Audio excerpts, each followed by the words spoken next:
Hmm. Bismillahirrahmanirrahim. Assalamualaikum warahmatullahi wabarakatuh. Waalaikumsalam warahmatullahi wabarakatuh. Alhamdulillahirabbil alamin wassalatu wassalamu ala asrofil anbiya'i wal mursalin wa ala alihi wa sahbihi ajma'in. Terima kasih kepada Bu Desnita selaku dosen pembimbing statistik yang telah memperkenankan kami untuk mempresentasikan hasil diskusi kami yaitu mengenai uji kelinearan regresi. Di mana di sini kami terdiri dari dua orang yaitu yang pertama Saudari Lydia Jasmi sebagai penyaji dan yang kedua saya sendiri Rahmi Habibah sebagai moderator. Selanjutnya yaitu mengenai materi uji kelinearan regresi akan disampaikan oleh Saudari Lydia Jasmi. Kepada saudara dipersilahkan. Baik, terima kasih kepada moderator. Bismillahirrahmanirrahim. Baik teman-teman semua dan Ibu, saya akan coba menjelaskan mengenai uji kelinearan regresi. Pendahuluan, yang pertama latar belakang. Nah, kenapa membahas analisis regresi linear? Karena analisis regresi linear ini sangat diperlukan dalam beberapa penelitian, yaitu digunakan untuk menganalisis data dan mengambil kesimpulan yang bermakna tentang hubungan ketergantungan variabel terhadap variabel lain. Selanjutnya, rumusan masalah ada dua. Yang pertama, apa yang dimaksud dengan analisis regresi? Yang kedua, apa yang dimaksud dengan uji kelinearan regresi? Sehingga tujuannya yang pertama mengetahui analisis regresi dan yang kedua mengetahui uji kelinearan regresi atau regresi linear.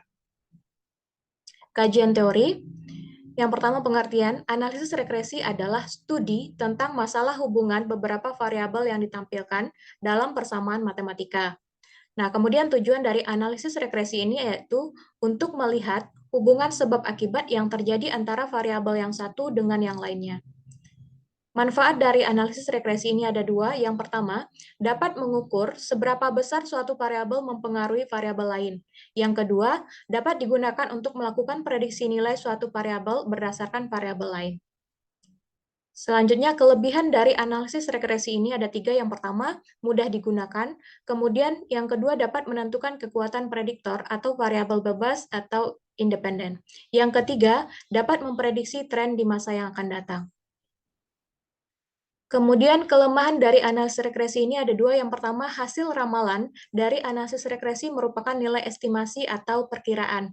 Kemudian yang kedua, penentuan variabel independen dan variabel dependen yang saling berkaitan ini dalam hal sebab akibat itu cukup susah. Kemudian selanjutnya model regresi. Dengan metode tangan bebas, di sini ada dua. Yang pertama regresi linear dan yang kedua ada regresi non-linear. Regresi linear jika letak titik-titik itu sekitar garis lurus seperti yang kita lihat pada slide. Kemudian regresi non-linear jika letak titik-titik itu sekitar garis lengkung seperti yang kita lihat pada grafik slide ini. Kemudian model regresi dengan metode kuadrat terkecil ada 7 model. Yang pertama regresi linear, model parabola kuadratik, model parabola kubik, model geometrik, model eksponen, model logistik, dan model hiperbola. Nah, ketujuh masing-masing model ini memiliki persamaan garis yang bisa kita lihat dalam slide. Di mana untuk mencari nilai A dan B nantinya itu bisa kita gunakan rumus yang sudah kami cantumkan pada makalah yang sudah kami share kepada teman-teman.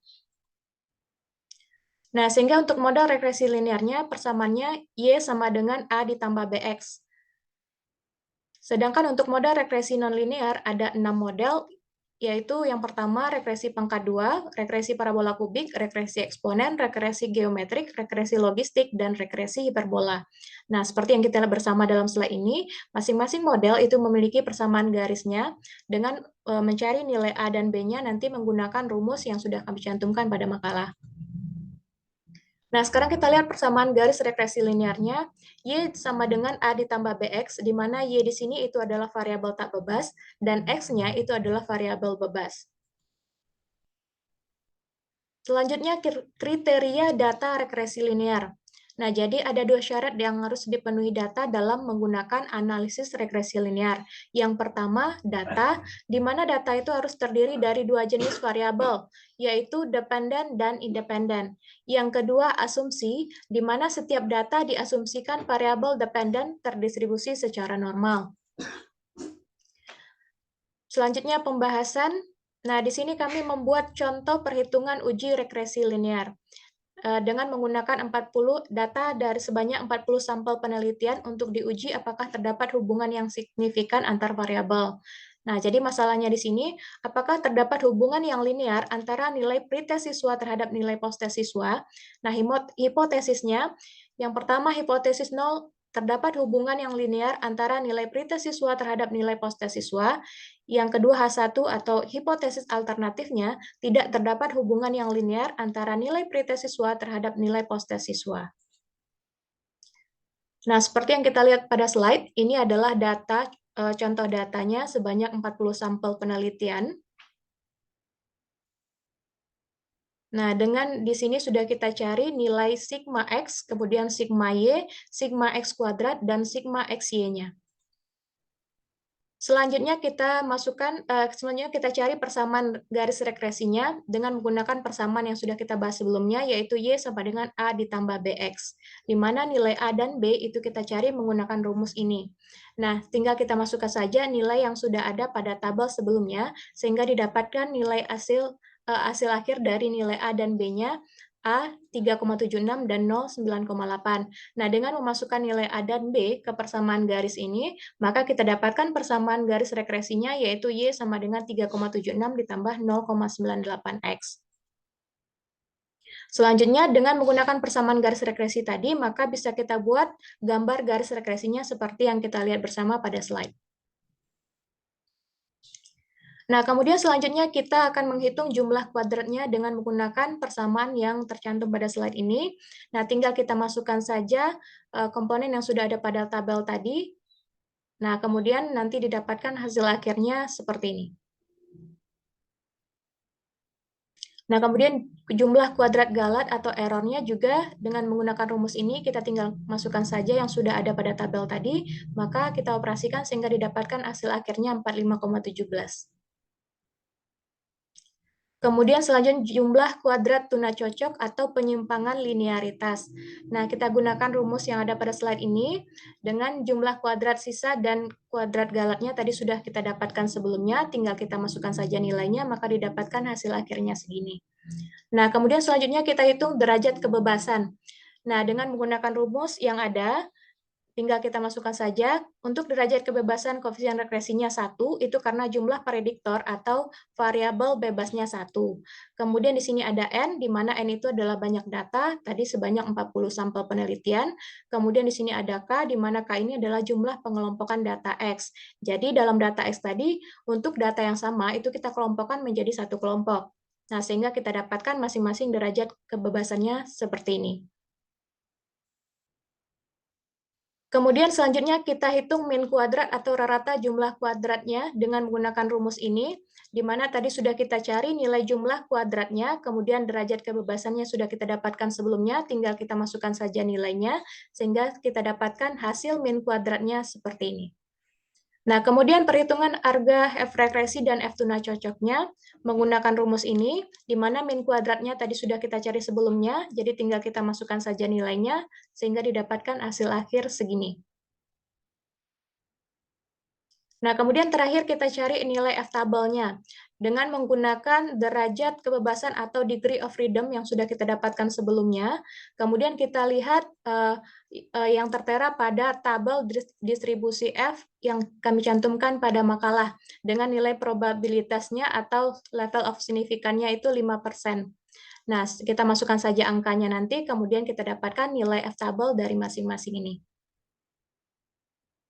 Nah, setelah kita dapat hasil dari F-tabel dan F-hitungnya, maka kita bandingkan. Nah, ternyata dari hasilnya tadi, nilai F-tabelnya dengan degree of freedom yang ini, itu lebih kecil daripada nilai F-hitung regresinya. Sehingga sesuai ketentuan, jika F-tabel ini kecil dari F-hitung regresinya, maka hipotesis nolnya ditolak dan hipotesis alternatifnya diterima. Yang artinya koefisien regresinya itu berarti.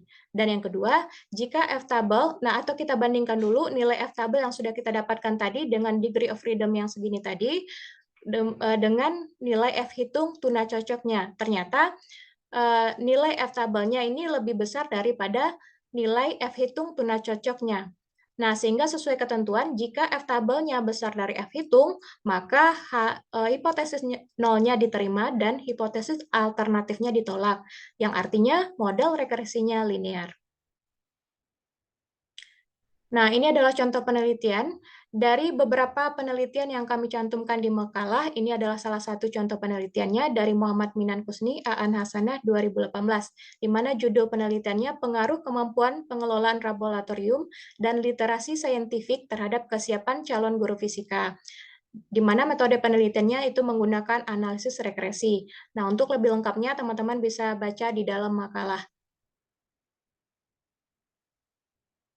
Nah, kemudian dapat kita simpulkan yang pertama, analisis regresi adalah studi tentang masalah hubungan beberapa variabel yang ditampilkan dalam persamaan matematika. Kemudian yang kedua, uji linearitas dan keberartian regresi adalah salah satu persyaratan analisis yang bertujuan untuk memastikan bahwa persamaan regresi berbentuk linear dan signifikan. Yang ketiga, jika F hitung regresinya besar dari harga F tabel, maka harga F hitung regresinya itu signifikan, yang berarti bahwa koefisien regresinya adalah berarti. Artinya, terdapat hubungan fungsional yang signifikan antara variabel X dan Y. Kemudian yang terakhir, jika harga F hitung tuna cocoknya kecil dari harga F tabel, maka F hitungnya, F tuna cocoknya non signifikan, yang itu artinya hipotesis nol diterima dan hipotesis alternatifnya ditolak, sehingga regresi Y atas X adalah linear. Baik, sekian penjelasan dari saya kembalikan kepada moderator. Oke, baiklah kepada Saudari Lydia yang telah menjelaskan mengenai uji regresi ya. Selanjutnya kita masuk ke tahap 2 dan 3 yaitu saran dan tambahan, kemudian diskusi. Untuk sesi selanjutnya dipersilahkan kepada teman-teman untuk menyampaikan saran dan tambahan serta pertanyaannya di dalam grup kelas statistika. Baiklah, cukup sekian yang dapat kami presentasikan. Kami ucapkan terima kasih.